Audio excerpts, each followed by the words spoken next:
So, good morning guys. Bago pa ako mapasukan ng pasahero, so magba-vlog muna tayo. So, itong vlog na to, tips sa mga gustong mag-apply dito sa US, lalo na sa mga teacher.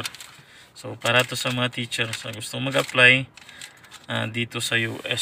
So, bago pa ako mapasukan ng pila ko, nasa 11 to 15. So, dito ako ngayon sa airport. Kung nakikita nyo, nakapila ako dito. Ayan. So, unang-una, bibigay tayo ng tip. Ito, based lang to sa experience ko. Sa experience namin na mag-asawa. Actually, hindi ako teacher. Yung asawa ko yung teacher. So, ako lang mahilig mag-vlog eh. Pero minsan, di rin ako nag-upload. Lalo na pag busy. So, unang-una, ito, tip number 1. Magbibigay lang ako ng 5 tip. So, dapat kung mag-apply ka dito sa US, unang-una, dapat seryosuhin mo. Kasi may mga napansin ako dati na nag-a-apply, kaya umaabot sila ng taon o mahigit ilang taon na inaabot sila bago sila makapasok.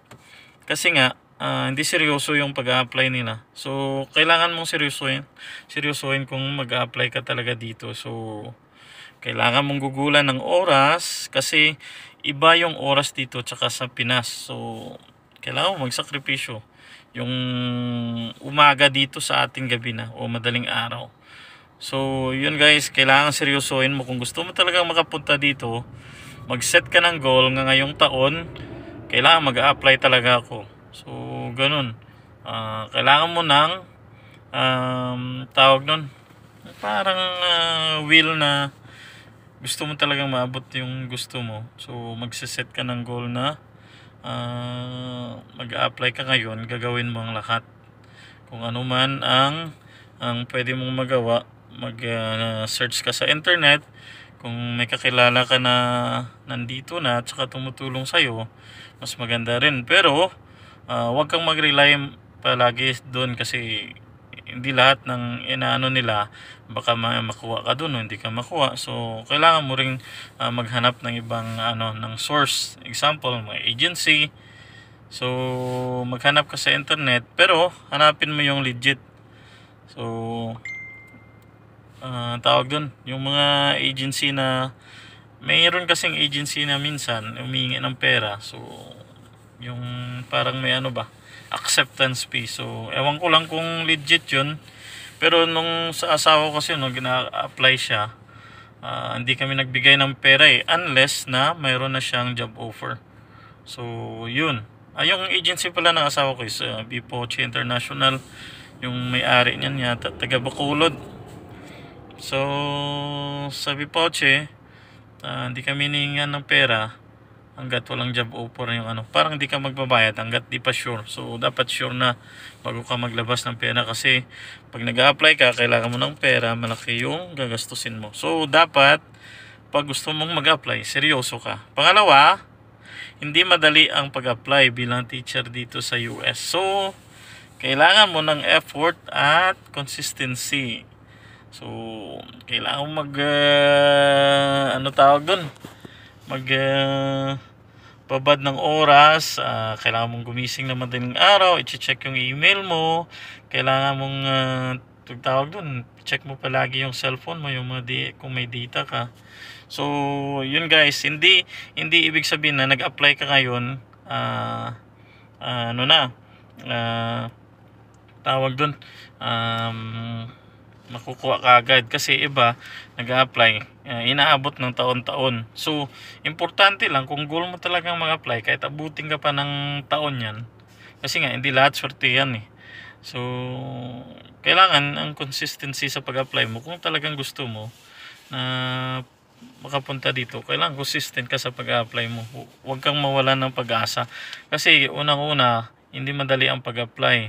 May mga tao na buenas ng pag-apply nila dito or lucky sila. Katulad ng asawa ko, January siya nag-apply, July nakaalis na siya.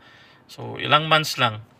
So, yun, may mga ano din, may mga Pilipino din na nakilala namin na ang tagal nila bago makapasok o bago mabigyan ng job offer. Taon sila nang nag-apply. So, sabi ng kasama namin, kasi parang din nila sineseryoso yung pag-apply. Una, magpapasa lang, tapos parang di pinapansin yung ano, yung email. So, hindi dapat ganun. Pag nag-apply ka, kailangan mo ng oras talaga, kailangan mo ng effort dyan, tsaka dapat consistent yung pag-apply mo. Ewan ko ba kung ano pa. So, huwag mawalan ng pag-asa sa pag-apply. So, pangatlo, ano pa ba? Kailangan may source ka ng internet. So, pag mas maganda kasi pag may internet ka na sa bahay mo, kasi anytime ma-update mo yung mga ina-applyan mo. Hindi yung naka-rely ka lang sa data, kasi paano pag wala kang data, o paano pag natawag doon, pag walang signal, lalo na minsan mahirap sa atin yung data ka lang palagi. So kailangan talaga may ano ka, mas maganda pag may source ka ng internet. Yun yung maganda. Pero okay lang naman kung may pambili ka ng data, pero dapat check mo palagi yung email mo. So mas maganda pa rin kung may internet ka sa bahay nyo. 1 to 5 na ako. So ano pa? So pangatlo na yun. Pang-apat, parang ano ko ewan ko kung tama ba yung mga sinasabi ko, pero yun lang, based on experience lang to. Pang-apat, dapat willing kang mag-sacrifice. Kailangan mong isakripisyo kung talagang gusto mo apply.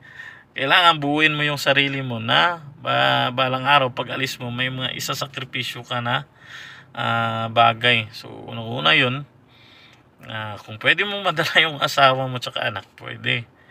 So kung hindi naman, ayun, kailangan mo magsakripisyo na malayo ka sa kanila, lalo na sa asawa mo, sa anak mo, o sa pamilya mo.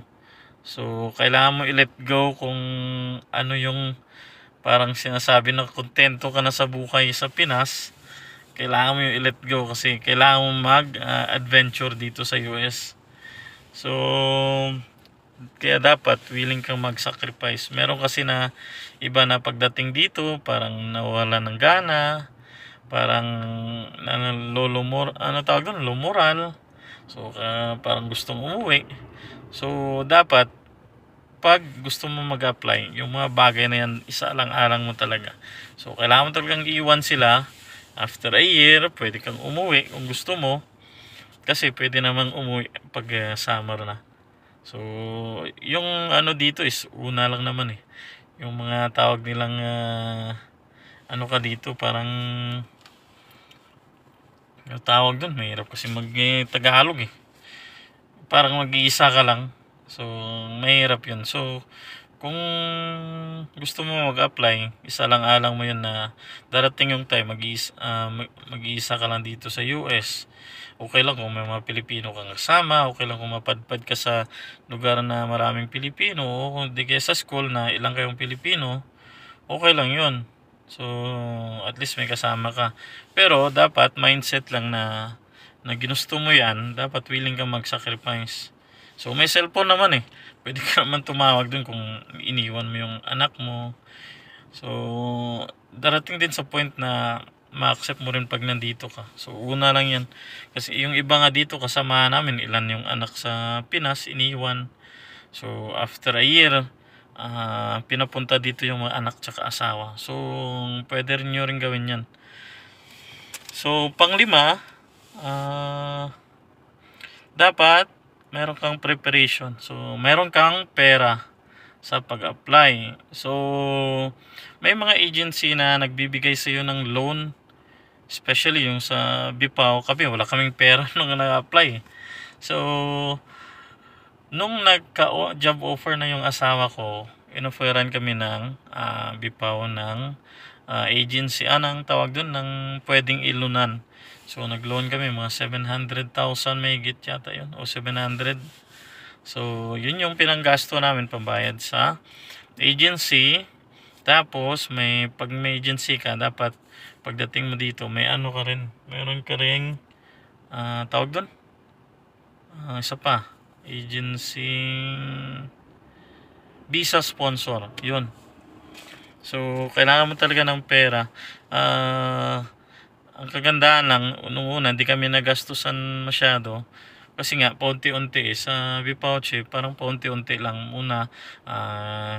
Example nga ito 2.5, may babayaran kayong 2.5, tapos unti-unti lang.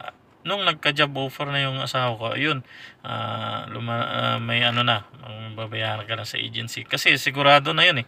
Ibig sabihin, may trabaho ka na dito sa US.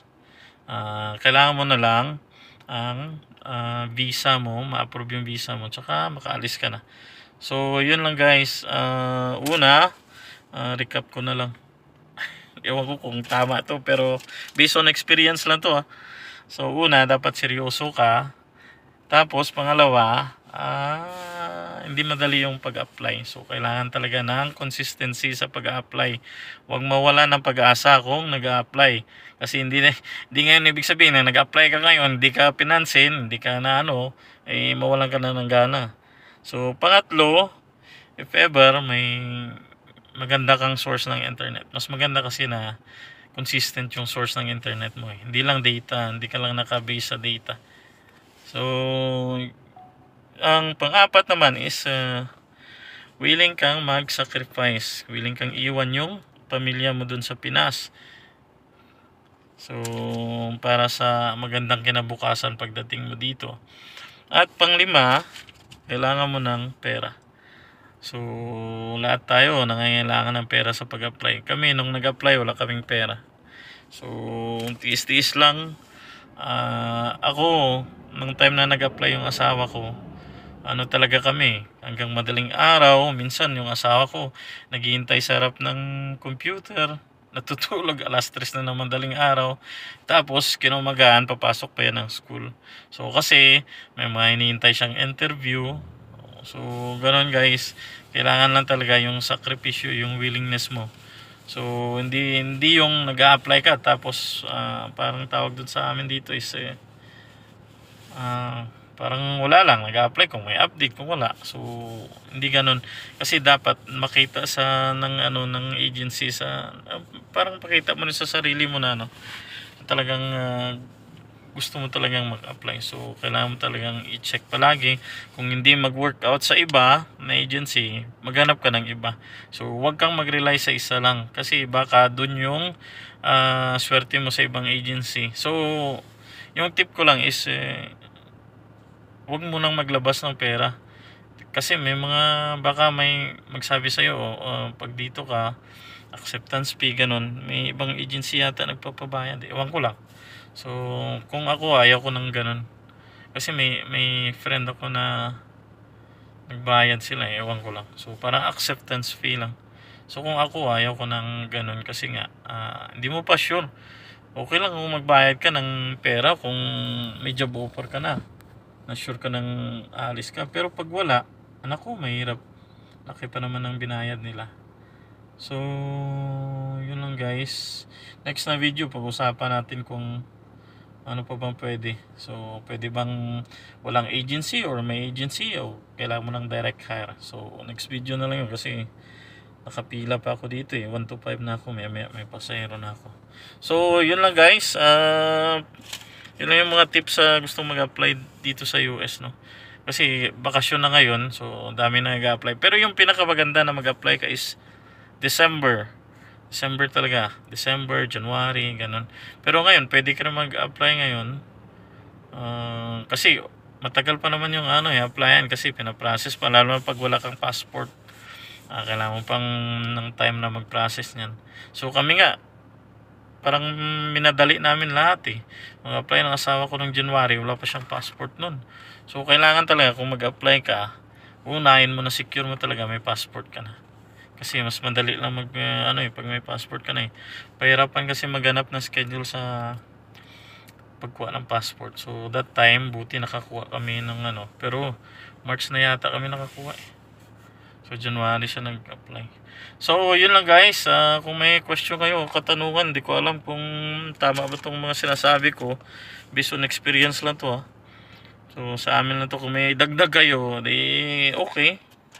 Kung wala naman, di okay din. So paki-share na lang kung ano, kung gusto niyo tumulong sa kapwa natin na gusto mo i-apply dito, paki-share yung video na to. So thank you.